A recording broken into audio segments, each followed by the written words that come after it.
CIB समाचार वाला नूरुद्दीन भाई,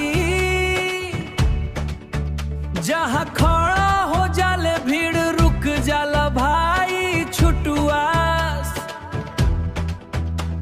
नूरुद्दीन मोबाइल सेंटर चमके बाजार में, दुश्मन का पे नाम सुन के एक बार में। तुरपट्टी के गलियन में के चर्चा भारी बा,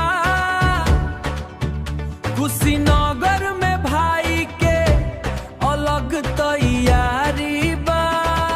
सुडवा रंगदारी ना नाम से पहचान बा, तुरपट्टी बाजार में भाई के शान बा। CIB समाचार बोले सच्चाई खुल के, पूरा इलाका बोले से पूरा इलाका बोले नूरुद्दीन दबंग बा, दिल से खिटड़ा।